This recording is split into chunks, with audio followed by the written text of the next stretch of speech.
temps bi xaw nañu xoj dañuy ñëw rek. ci waxtaan bi xojuñu de yow liggéeyal rek en prof jox ko temps bu dee ma naan puisque temps bi xoj nañu temps bi mosu ñoo xoj yow liggéeyal rek. doo doon naan di te tuuti yaay. dafa bëgg a jóg ci plateau bi la bëggul dara.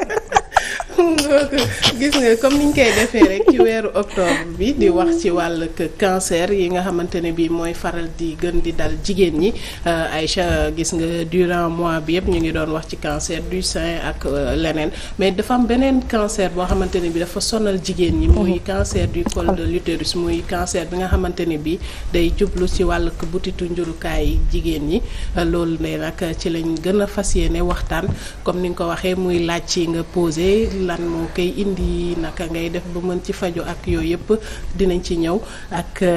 le professeur Diop bi nga xamante ne bii tey honoré nañu ci présence am professeur maa ngi lay nuyu. maa ngi lay fay. vraiment di leen gërëm di leen sant ci sa teewlu fii nii comme ni ma ko waxee rek c'est pas facile ci fajar gi. dañuy ñëw directement cancer du col de l'utérus ñu naan cancer bi nga xamante ne bii day jàpp butitu njurukaay déjà nag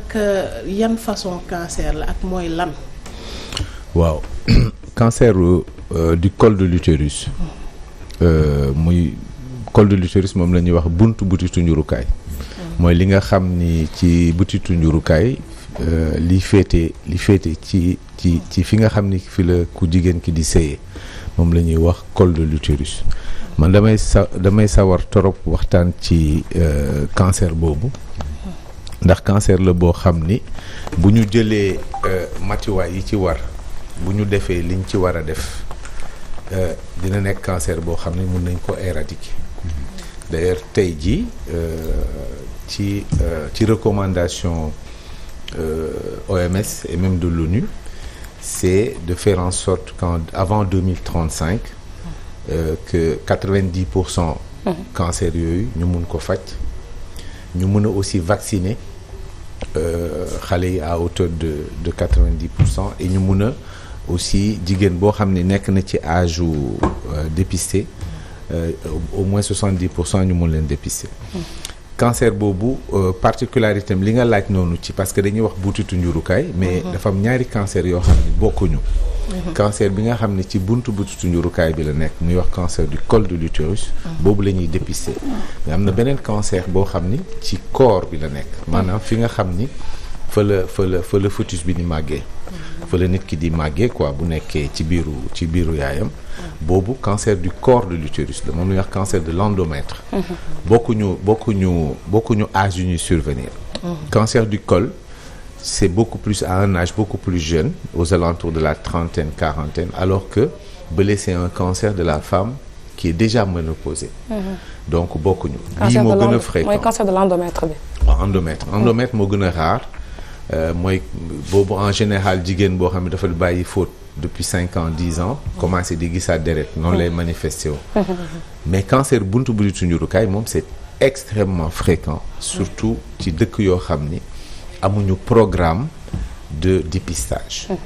moo tax c'est très très important ñu wax ci parce que cancer boobu bokk na ci cancer yoo xam ne xam nañu cause bi on connaît la cause cancer yu bari c'est des facteurs de risque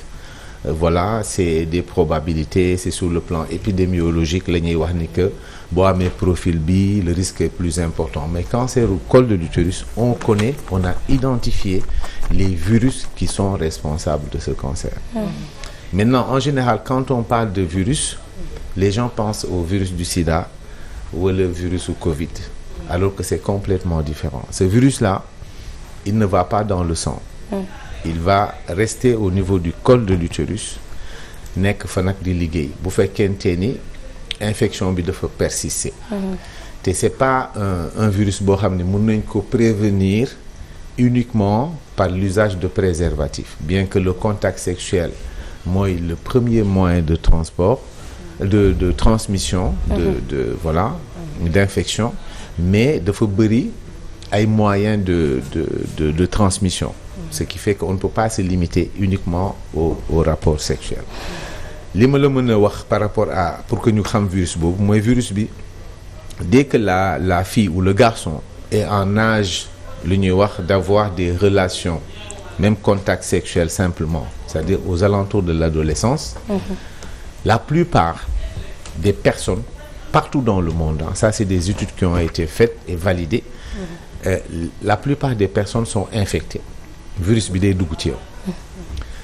mais ce qui est important mooy que dañ koy lu ñuy wax clairance, c'est-à-dire que 90% et études yooyu wane nañ ko partout dans le monde, toutes les populations dañ koy éliminer 90% nit ñi dañ koy éliminer. Ce qui veut dire que rechercher le virus à un certain âge amul importance parce que tu vas trouver le virus c'est cette personne-là. Mais après les années qui suivent l'infection, la 90% des personnes vont l'éliminer. Maintenant, il y a 10% foo dem dans le monde ñoo xam ni virus bi dafay persister parce que amuñu immunité bu doy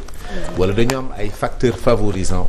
qui font que le virus va persister et rester dans le col de l'utérus. Ñooñu, c'est aux alentours de la trentaine. Aux alentours de la trentaine, après 30 ans, jigéen bi boo ko defalee test HPV maanaam recherche virus bi nga xam ni moom mooy joxe cancer du col mooy di nga am nit ki nga xam ni potentiellement kooku mën na def cancer du col. Bu fekkente ni c'est négatif kooku mën nga ko teg fële jàpp ni kii vraiment il y a peu de risques que mu def cancer du col. Donc aujourd'hui tey fi ma lay waxee nii le test HPV maanaam rechercher les 14 à 15 virus yu nga xam ni ils sont responsables du cancer du col, c'est le meilleur moyen de dépistage chez la femme à partir de la trentaine. Di nga am population wu bu ñu jëloon Sénégal tey ji ñi am 30 ans et plus ñu defal leen test HPV maanaam ñu seet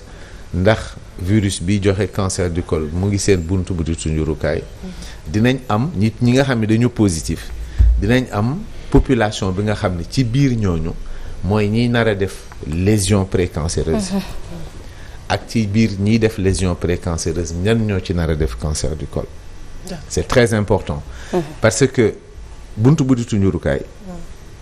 bokkul ak ween bokkul ak prostate bokkul ak poumon bokkul ak foie da ngay jàkkaarloog moom, c'est-à-dire on peut voir par un examen gynéco on voit le col. Donc on peut faire des actions dessus mun nañ def ay tests ci kawam ba pare mun nañ ko traiter te du yàq du li ñu fay gis du yàq butitu njurukaay bi nit ki dina mën a ëmb dina mën a am relation sexuelle normale dina mën a wasin normalement. Et lésions précancéreuses yooyu nga xam ne ñooy topp ci persistance du virus bi day dem pendant 10, 15, 20 ans avant cancer du col bi di ñëw. Donc OMS li ñu def bi ñu xayma ñu ne si toutes les femmes du monde qui sont en âge de se faire dépister maanaam ñu ngi ci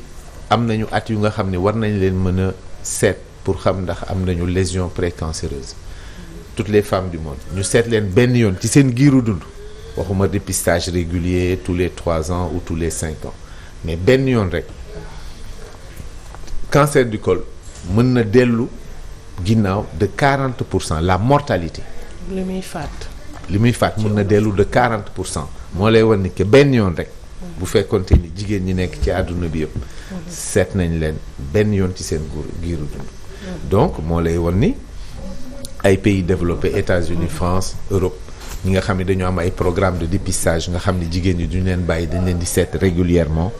et tout ça xam nga ñu identifier gynécologue bu leen di seet ban test lañ leen di defal bu ñu leen defalee test fan lañ leen di orienter et tout ça mu nekk un programme organisé. Le cancer du col est le cancer le plus rare dans ces pays-là. Ñun chez nous c'est le premier ou le deuxième cancer avec une mortalité extrêmement élevée. Waaw dafa nekk li ma bëgg a wax foofu mooy dëkk yi nga xam ne am nañu moyen yu mel ni France yu mel ni Australie par exemple. Australie nga xam ne dañu boole vaccination bi plus le dépistage ñoom ñoo njëkk a commencé di def vaccination ñooñu dinañu cancer du col dinañ ko effacer ba nga xam ni dootu fa amati. dëkk yooyu am programme national. bu ñu organiser programme national mooy jigéen bu nekk boo nekkee ci âge bi. dinañu fexe yombalal la ko ba nga xam ne dinañu seet ndax amuloo coppite yooyu ñoo xam ne ñoo nar a indi cancer bi ëllëg ba pare ñu fajal la ko ci faj bu yomb bokkuñu nag ñun ak ñoom système de santé. ñooñu boo demee ci ñoom cancer bii ñuy wax. di cancer buntu butitu njurukaay mooy cancer bi nga xam ni moo gën a rare daanaka doo ko gis dafay mel ni ku bokkul ci système de santé bi. xam nga ñi nga xam ne ay émigré lañu wala ñuy làqatoog yu demee noonu ñooñu la cancer bi di dal. d'accord sànq ci sa biir wax dama ci bàyyi xel ñett affaire mooy dang ne ci ku góor ak ku jigéen. donc muy ne kon ñenn ñiy posé wu question que ne du dal góor baax na nga ñëw si leneen aussi tamit nga desale ko mooy âge donc bëgg naa it nga ñëw ndax dafa am âge boo xamante ni boo toll la ci mooy facteur de risque leneen aussi tamit waxaale nga ko mooy ndax it tamit jigéen bi nga xamante ne bi commencé gul activité sexuelle moom lu ni mel mën na ko dal. exactement damay commencer fi nga loolu lu am importance am na benn étude boo xam ne États-Unis lañ ko def et on a vu que le HPV mooy virus bi nga xam ne moom mooy indi cancer du col. mooy virus papillomavirus. voilà le virus du papillome humain. papillome mooy soccet. waaw xam nga loolu foofu lañ ko njëkk a identifier. muy joxe soccet après ñu gis ni que ci biir virus yooyu. am na ci yoo xam ne c'est à haut risque. mën nañu indi cancer donc on a retrouvé yi jigéen ñi di wax wala bokkul yi jigéen ñi di am c'est la même chose yi ci bëri c'est la cause yooyu HPV moo koy joxe même ci xale yu ndaw yi am papillomatose laryngique wala ñu am ay genre picc yooyu ci seen yaram c'est le même type de HPV mais dafa am ay bas risque qui donne yuy joxe ay lésions yu ñuy wax des lésions bénignes ak des hauts risques. ça veut dire que maa ngi jégalu waaw ku amoon soccet peut-être ça veut dire que am nga de fortes chances pour. non pas du tout du soccet bi mooy soppeeku nekk cancer. dafa am ay virus. ci biir làqatu ci biir soccet y a plus de 120 virus. téeméer ak ñaar fukk virus yu ñu identifié ci biir virus yooyu am na ci yoo xam ni. der bi moo leen intéressé deru nit ki. am na ci yoo xam ni muqueuse moo xool mooy li nga xam ne moo féete biir par exemple sa biir gémmiñ biir bakkan yi wala ci biir put gi wala jigéen fu muy seeyee ci biir loolu mooy muqueuse lu xonq loolu mooy muqueuse dafa am ay virus yoo xam ni ñoom foofoo leen intéressé ci virus yooyu yëpp nag daf ci am yoo xam ni du ñu joxe cancer c'est des virus à bas risque comme le HPV 6 ak 11 ñooy joxe soccet yi jigéen di amee ci kanamam te nga xam ne dañ koy dindi am na ay moyens de traitement. foofu laa bëgg nga baal ma professeur nga taxaw fa tuuti. mooy pour jigéen ñi di bàyyi xel parce que dañuy nemmeeku ne boo doonee jigéen nga am jëkkër yenn saa yi nga xat wala dara ñu ne da nga soccet parfois ngeen gis yenn jigéen ñi dem ci yenn maire yi ñu dindi ko. sànni est-ce que jotul ñu waxaale jigéen ñi ñu bàyyi xel ne loolu bu leen dalee ñu dem hôpital nga xam ne dinañ mën a prélever loolu tester ko xool ba xam. leneen làkku waaw ñun buñ ko xoolee dinañ xam ban genre soccet la. li nga wax noonu dafa am solo trop parce que dañu nekk ci système de santé boo xam ni ñun ñi nekk service cancérologie. li ñuy jot da ngay gis koo xam ni dafay ñëw ne la médecin sàngam wala béréb sàngam ci Sénégal lañ ma dindi loon li ma amee woon bañ ko dindee ndax analyser la mu ne ma bañ ko dindee dañ ko sànni ci mbalit bi fekk cancer la woon mu récidivé bu récidivé ñëwaat toll foo xam ni jéggi na dayo ñun moment boobu lañ koy jot donc loolu mu nekk loo xam dañ ko war a wax képp kuy médecin ak képp kuy chirurgien ak képp kuy infirmier ak képp koo xam ne da ngay dindi dara ci yaramu nit dañ ko war a analyser parce que cancer du caaxaan bu récidivé il est beaucoup day gën a agressif te souvent temps de latence bi dafay yàgg donc lu mu mënti doon muy soccet muy leneen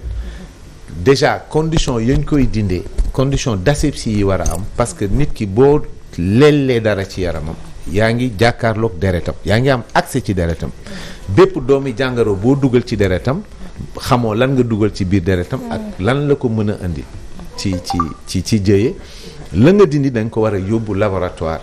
de pathologie ñuy wax anatomie pathologique ñooñu loolu mooy sa spécialité ñoo lay wax ni que lii kat soccet la boo xam ne dara nekku ci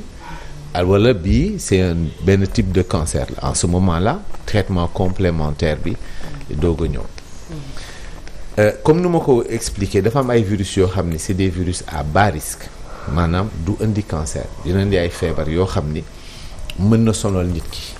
mais bokkul ak cancer ak ay virus yoo xam ni xàmme nañ leen ils sont à peu près une quinzaine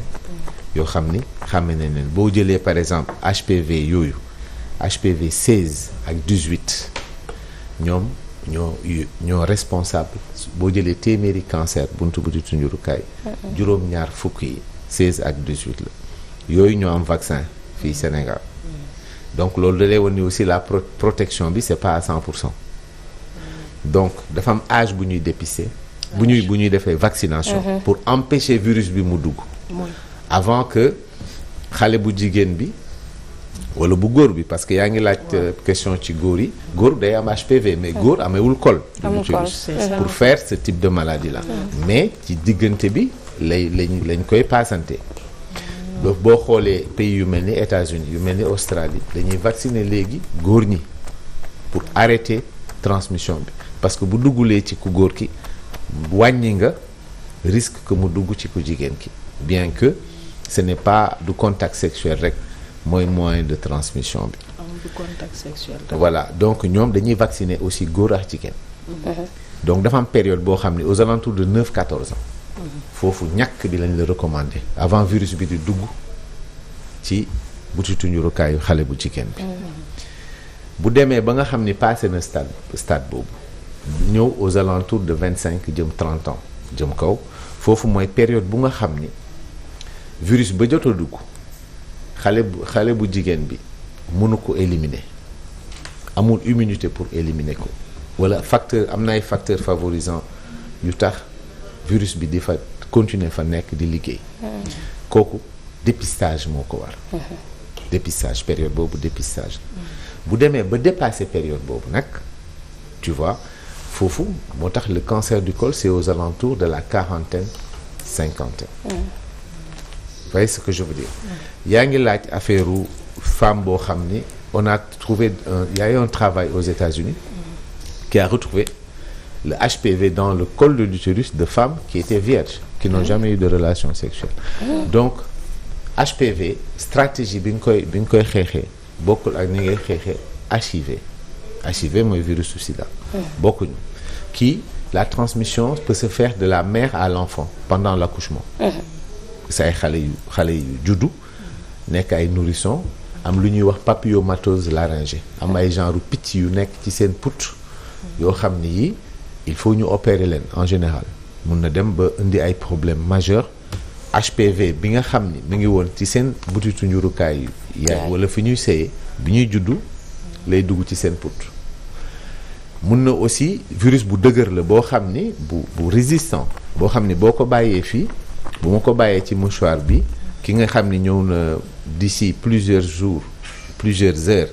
ñëw laal ko mun na yóbbaale virus boobu donc ça se transmet très facilement mun nañ ko kar foofu par la vaccination mais doyul parce que li gën a ëpp importance c'est le dépistage bi nag mun nañ seet virus bi comme surtout comme li ñuy def nii ñun bu ñu demee campagne ci région yi mooy rechercher lésion bi maanaam coppite changement yu nga xam ni dina fi toog ay at balaa cancer bi di ñëw coppite yooyu ñu mun nañ ko identifier facilement par test bu simple bu ñuy wax inspection visuelle à l'acide acétique dañuy badigeonner col bi dañ koy tooyal ak acide acétique buñ ko tooyalee bu fekkente ni am na coppite bi nar a indi cancer ëllëg dina am nu muy weex boo xam ne bii ñun dinañ ko mun a identifier en ce moment là ca saasa au lieu ñu koy bàyyi muy dem wala ñu koy jox rendez-vous ci saasa am nañ jumtukaay boo xam ne bii dañ koy rey carrément dañ koy éliminer léegi nag loolu faj boobu aussi ci 30 secondes lay nekk ci 30 secondes donc loolu la ñu jot a def bi ñu demee Touba Tivaouane bon chaque année on va dans des localités en décembre on va aller à Kédougou en attendant bien sûr que mu am un programme financé par l'État un programme national boo xam ne bii day wër district sanitaire yëpp ñu koy def régulièrement parce que bu ñu seetee benn jigéen tey li am solo ci affaire boo ko seetee tey mu normal balaa nga ko seetaat mun ngaa xaar ñetti at. donc du jigéen ñëpp la ñuy seetandoo en même temps. donc mun nañ ko planifier de telle sorte que dinañ couvrir. jigéen ñi nga xam ne professeur programme boobu nga wax sax maam Khady war nañ ko mën a fësal waroon nañ ko mën a fësal bu yàgg sax du moment que léegi cancer c'est un réel problème de santé publique rawatina cancer du col du moment que tamit def nañ ko sax vaccin boole ko ci programme élargi de vaccination pour les filles âgées de 9 ans et plus pour que ñu mën a bénéficier wu mais ñun ñi nga xam ne tey jii dépassé nañu âge boobu yàgg on ne peut pas bénéficier de ce vaccin là lu ñu mën a recourir rek moom mooy peut-être à des dépistages wala saytu sa yaram saa bu la ko dot mayee pour nga mën a xool fan nga toll ci feebar bi mais tey prof il faut ñu laal tamit point bu sensible mooy situation polygamie yi kii ci réew mi ndaxte papillomavirus boobu nga xam ne moom mooy joxe te nga expliqué ko léegi li nga xam ne moom moo di cancer du col le plus souvent nit ki boo sëyut tamit mënoo ko ci jëlee kon sëy bi tamit da ci am solo mais sëy bi joxante beeg jokkalante gi tamit day nekk mbir boo xam ne nii c'est grave te tamit jigéen bu ci cancer tamit bu la neexee tamit sa jëkkër war na laa mën a accompagner ndax sëy boobu amuloon entre vous wala mu nekk benn triangle ñaareel ñetteel ñeenteel loolu aussi du gën a aggravé loolu tamit duñ ci taxaw un peu. waaw xam nga comme je l'ai dit bu fekkente ni HPV la. HPV prévenir ko par l'utilisation de préservatifs wala par l'abstinence wala et cetera c'est pas la bonne stratégie comme je l'ai dit HPV fekk nañ ko ci jigéen ñoo xam ne elles étaient vierges donc mun na wàññi rek mais très rare c'est beaucoup plus rare bien sûr parce que mun na wàññi l'utilisation du préservatif day wàññi risque bi mais du ko c'est pas à 100%. Maintenant li nga xam ne mooy le gros problème au niveau du mariage polygame c'est que bu amee infection ci benn femme te infection génitale yàlla xam na ne bëri na Sénégal te c'est un facteur qui favorise justement que le virus bi nga xam ni moom mooy joxe cancer buntu butitu njurukaay di mën a am entrée ci col bi benn ba pare di fa mën a toog parce que day continuer cycle am ci biir col bi te loolu infection bi da koy favoriser problème mu polygamie mooy la c'est tellement fréquent c'est tellement fréquent ba am na jigéen yoo xam ne dañuy considérer surtout ci région yi dañuy considérer que c'est normal que ñu am ay pertes que ñu am ay leucorrhée wala ñu am ay yenn pertes blanches yi am ay mel ni comme meew am ay grumeaux ci biir buñ la waxee dañ lay wax ni que man ay pertes rek la am donc est-ce que yaa ngi wokkatu et tout ça mu ne waaw de temps en temps donc l'infection est là te ñoom dañ koy banaliser problème bi dans la je veux tout juste dire par rapport à la polygamie mooy boo ñëwee nga am kenn koo xam ni dafa infecté souvent il faut pouvoir traiter les coépouses et pouvoir traiter le mari qui souvent amul ay signes mais moom mooy véhicule bi moom il est un vecteur donc il faut faire une thérapie d'ensemble et souvent ki nga xam ne moom nga jot ci recevoir ko def preuve infection bi problème bi mooy kooku mooy sa porte d'entrée pour wax ak ñeneen ñi et tout dépendra maintenant de ses relations avec les autres parce que souvent nit ñi dañuy accusante yaa ko fi indi wala man lii xam nga xaw ma ko le mari souvent vous savez dans les mariages polygames est-ce que le mari a l'autorité est-ce que le mari a am na dimension bu nga xam ni te est-ce que sax yem na ci jabar yi kese voilà donc ça c'est un vrai problème de faire une thérapie de couple ce qu'il ne faut pas justement c'est cette accusation là loolu ça n'arrange rien c'est-à-dire que dire que c'est des hommes alors que ça peut être la femme loolu amul virus bi yàlla rek moo xam ku ko ci dugal ak peut-être ki ko ci dugal sax jëlewu ko ci sëy mën na ko jëlee justement sur un simple contact d'un objet mu dugal ko ci et cetera wala boog immunité moo faible par rapport aux autres mais li am solo mooy que traitement bi ñu mun ko def au sein du couple mën leen contrôler mën leen suivre ba nga xam ne dinañ mën a éradiquer infection boobu parce que c'est un vrai problème da ngay traiter kenn ki mu réussi mu affaire bi ñëwaat ci moom donc du wér parce que y a toujours la retransmission ci niñ koy amee est-ce que tey jii tamit lu jëm ci wàllu toilette publique yi loolu nit mën na ko ci am comme koo xamante ne bii mu ngeeg doomu jàngoro bi toog ci benn comme chaise anglaise yi keneen ñëw kii fi. est-ce que alors loolu itam facteur chaise anglaise vous savez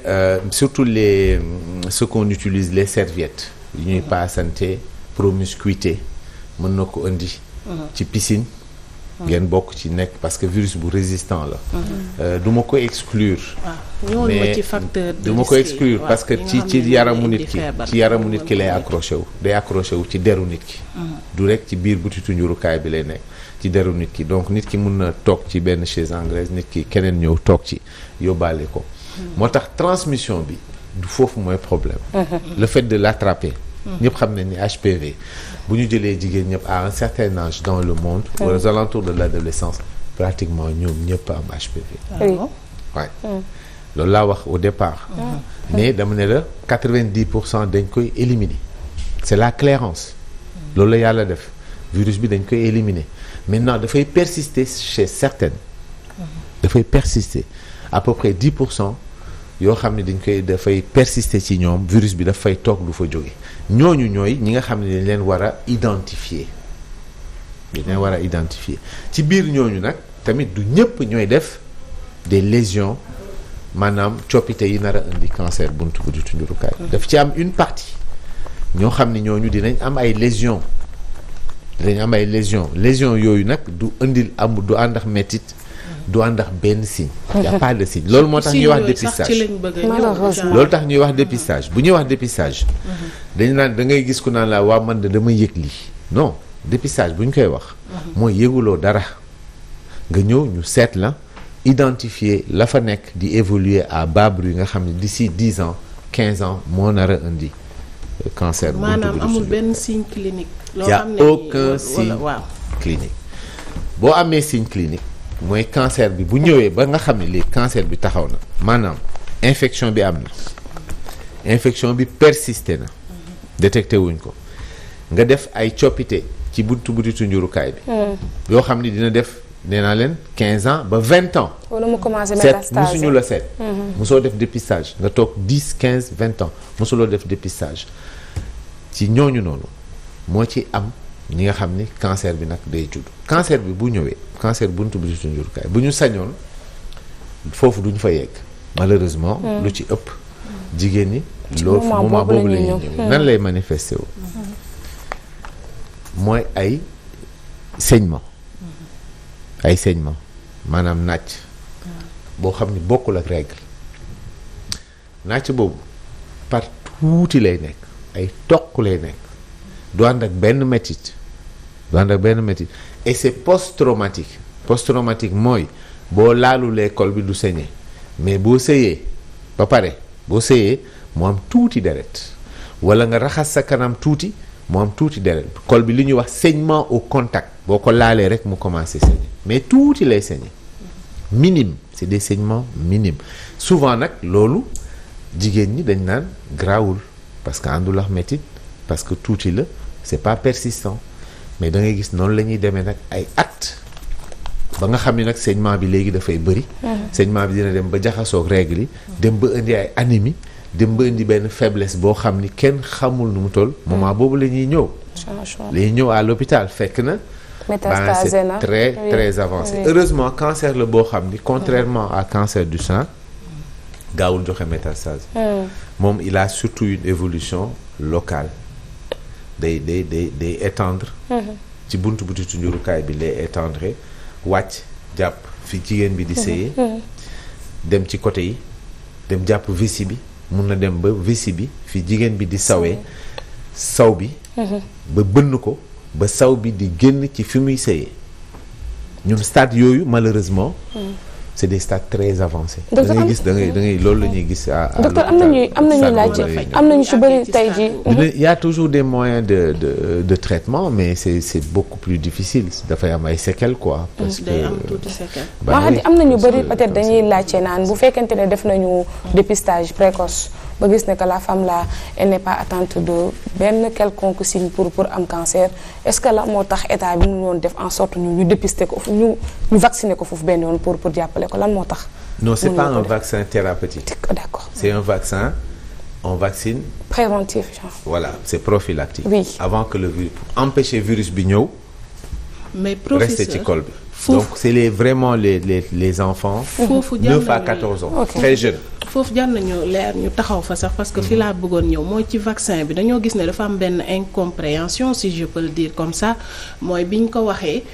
bëri na ci woon ay réticence parce que am na ay communication yeneen ci suuf yi dox ne avec le vaccin mën na tax ba jigéen dañoo bëgg a wàññi suñu li ñuy jur ak yooyu noonu yow en tant que professeur sa xel màcc ci affaire bi lan nga si mën a wax. le vaccin là dernière intervention. gis nga waaw le vaccin là.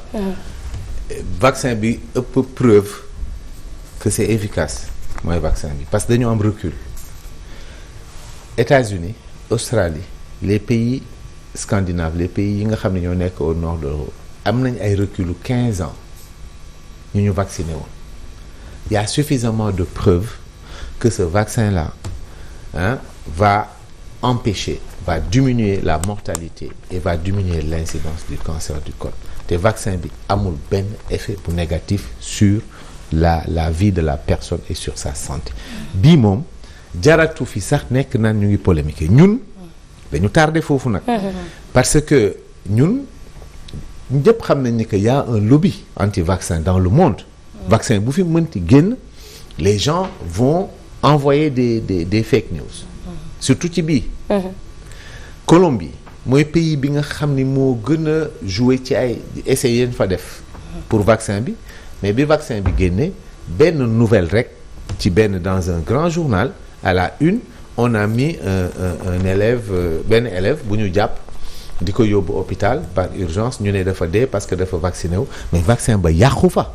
Colombie mënoo fexe ba vaccin ba marché fa ñun tey jii le vaccin il est gratuit mais mu ngi foofu di périmer. mu ngi foofu di périmer parce que bu fekkente ni personnel de santé bi nga xam ne ñoom ñoo war a wax nit ñi ñu gëm vaccin bi ñoom seen bopp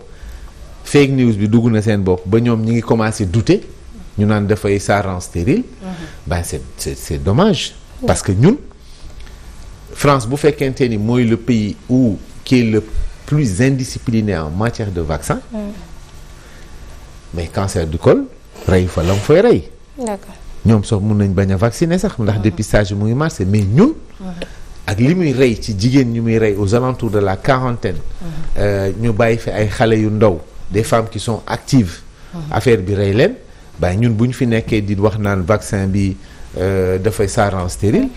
C'est dommage quoi. D'accord. Merci c'est vraiment professeur. Dommage pour C'était nous. vraiment un plaisir de vous recevoir sur le plateau. Merci. On avait voulu vraiment continuer parce que waxtaanee wàllu cancer moom naa ne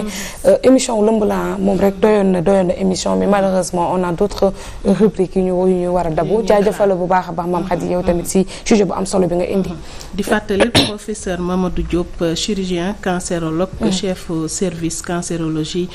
bu hôpital le Dantec la ñu dalaloon tey jii nii macha allah li mu fi wax yëpp am na solo. ci leeral gi muy lu jëm ci wàllu cancer bi nga xam ne nii day dem ci jigéen ñi cancer du col de l'utérus